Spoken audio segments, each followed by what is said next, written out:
Halo teman-teman, perkenalkan nama saya Arifin Ariswanti dengan NIM 2020-31020. Saya merupakan mahasiswi TPLN Prodi S1 Teknik Informatika.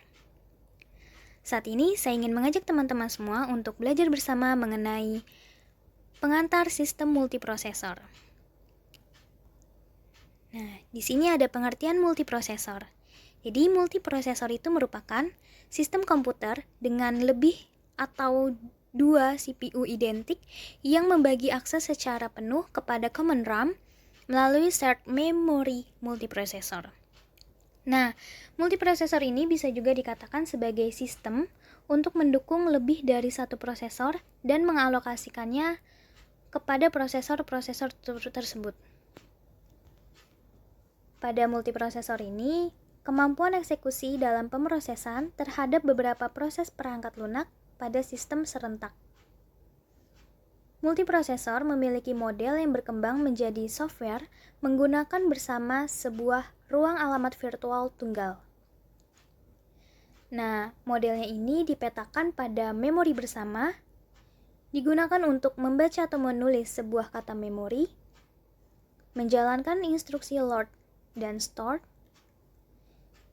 namun sulit dikembangkan tetapi mudah untuk diprogram. Contohnya yaitu seperti Sun Enterprise 10000, Sequoia Numa Q, SGI Origin 2000, dan HP or Convex Exemplar. Selanjutnya dalam jenis multiprosesor itu terbagi menjadi 3. Yang pertama yaitu ada berdasarkan simetrinya, yang kedua yaitu berdasarkan jumlah instruksi dan datanya, dan yang ketiga yaitu berdasarkan kedekatan antar prosesor.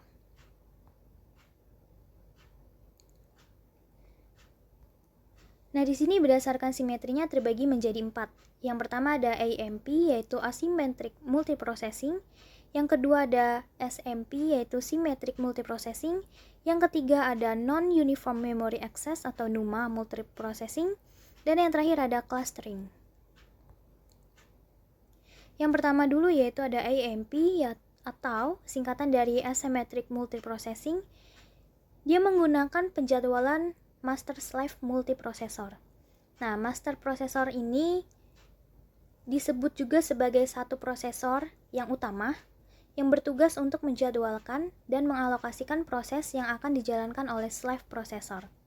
Nah, slave prosesor ini bisa dikatakan juga sebagai prosesor yang lainnya.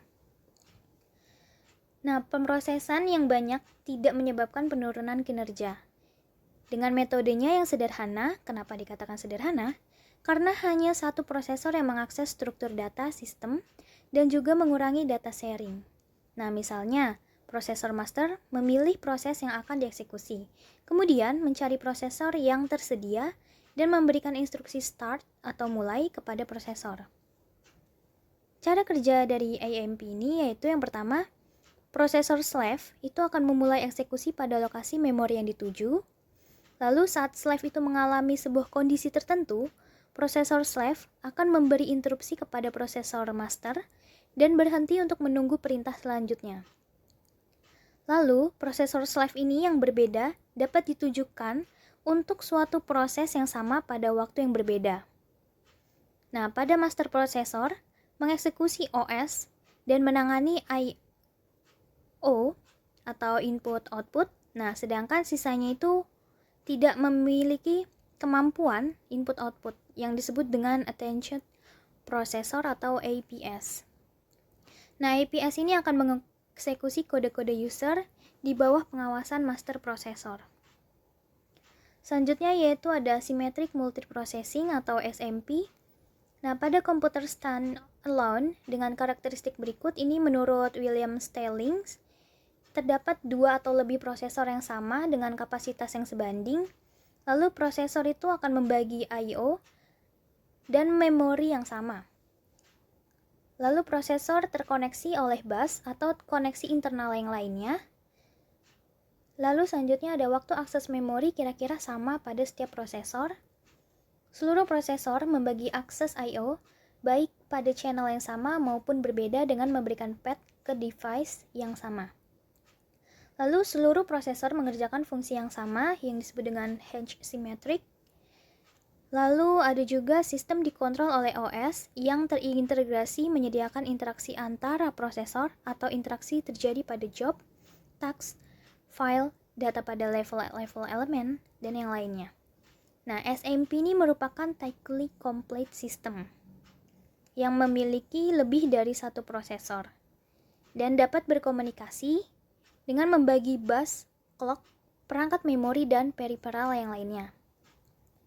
Setiap prosesor menjalankan sistem operasi yang identik dan komunikasi antar prosesor jika itu diperlukan.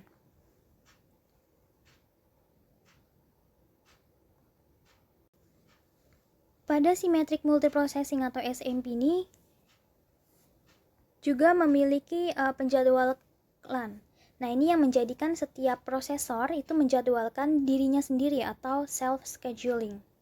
Nah, pada penjadwalan terlaksana dengan menjadwalkan setiap prosesor untuk memeriksa antrian ready atau siap dan memilih suatu proses untuk dieksekusi.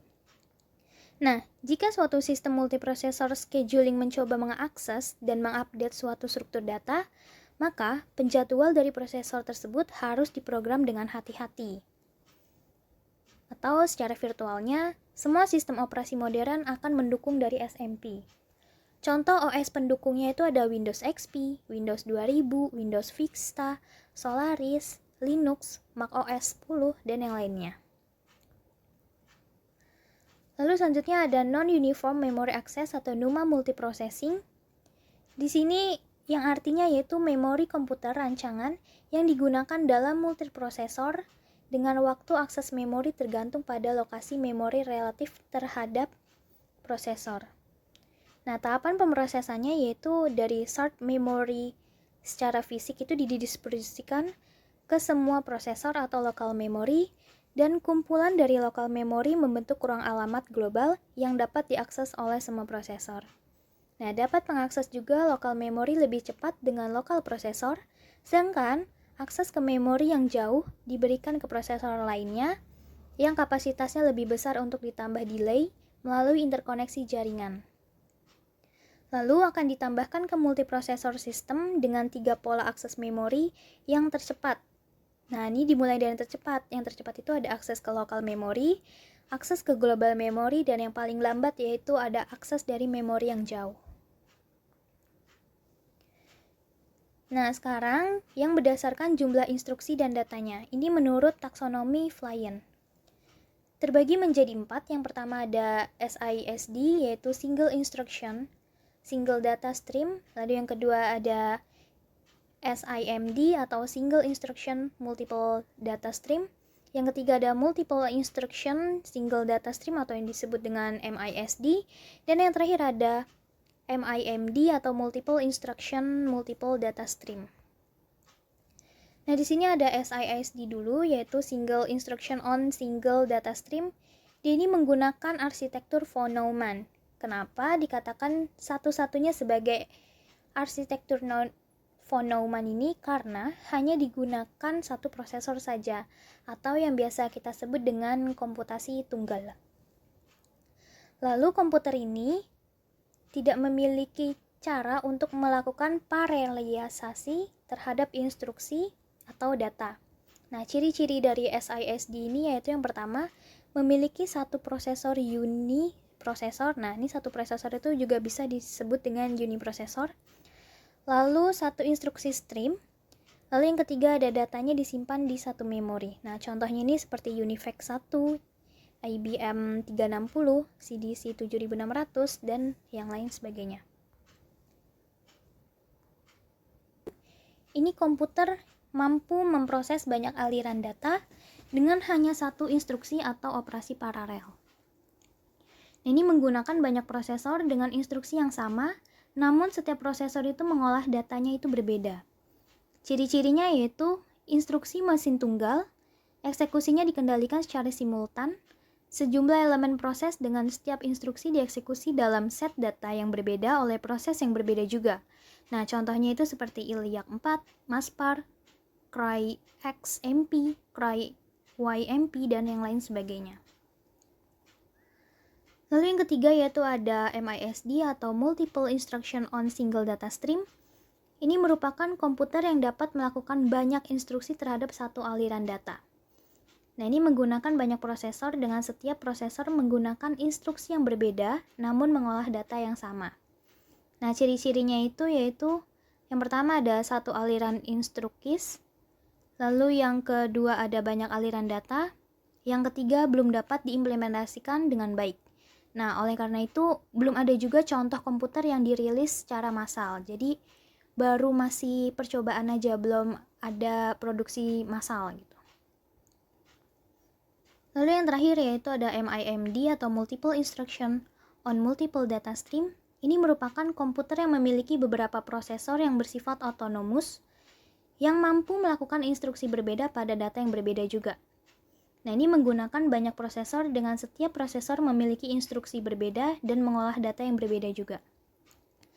Dan ciri-cirinya yaitu yang pertama ada sejumlah set prosesor, yang kedua sejumlah set data yang berbeda, yang ketiga secara simultan mengeksekusi urutan instruksi yang berbeda, yang keempat mendistribusikan pemrosesan ke sejumlah prosesor independen, lalu membagikan sumber memori utama ke prosesor independen, dan menjalankan programnya itu secara sendiri yang berfungsi secara independen dan juga bersama-sama. Nah, contohnya ini seperti IBM Power 5, HP Or Compact Alpha Server, Intel AI32, AMD Opteron, dan yang lain sebagainya.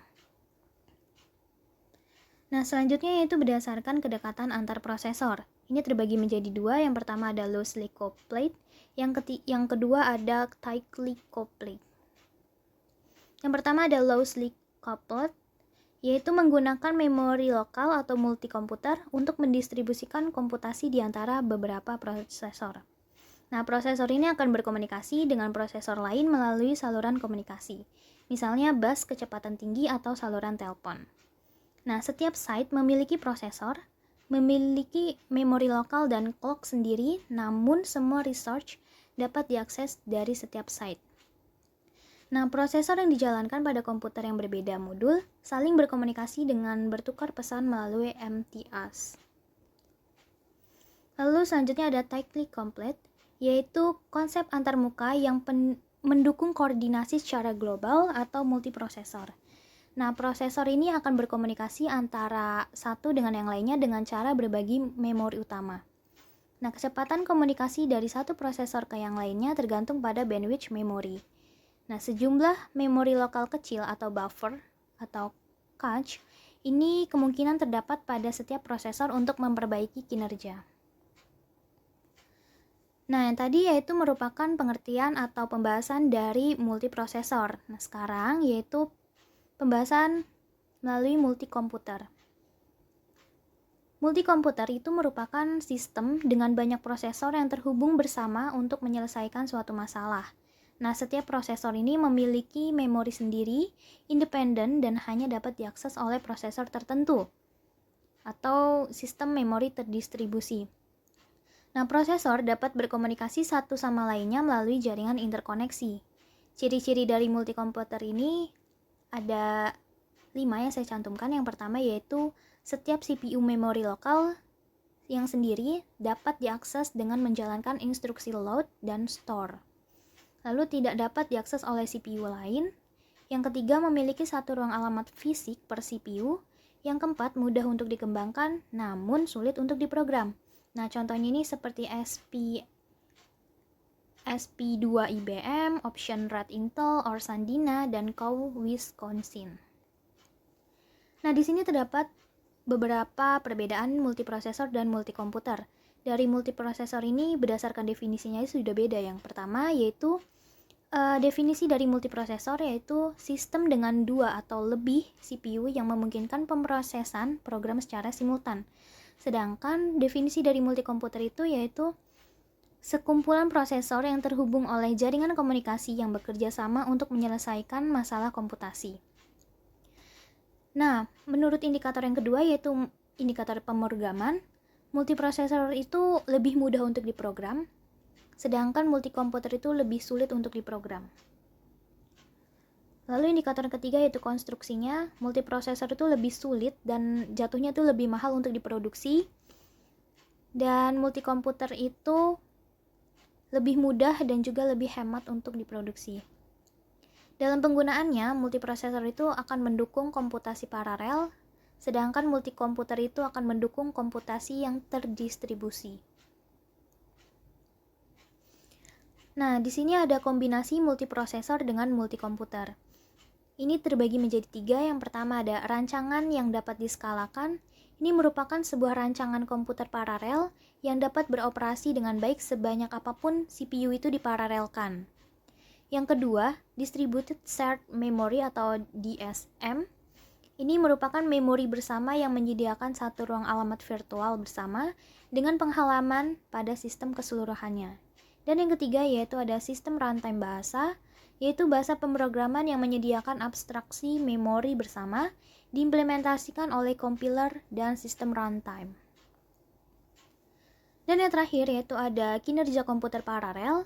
Nah, kinerja komputer paralel ini harus kita ketahui dengan tujuan untuk mengembangkan komputer paralel agar dapat berjalan lebih cepat dan dari prosesor tunggal. Nah, biasanya dalam kinerja komputer paralel ini terdapat beberapa masalah. Yang pertama yaitu dari metrik hardware-nya. Ini bermasalah biasanya kecepatan pada CPU atau I/O-nya, input-output-nya. Lalu yang kedua dari metrik software-nya. Ini dengan mengetahui perbandingan kecepatan program saat beroperasi pada sebuah komputer paralel dengan sebuah prosesor tunggal. Ya, mungkin cukup sekian yang dapat saya sampaikan. Semoga video ini bermanfaat. Salam sehat bahagia dan semangat selalu. Terima kasih teman-teman.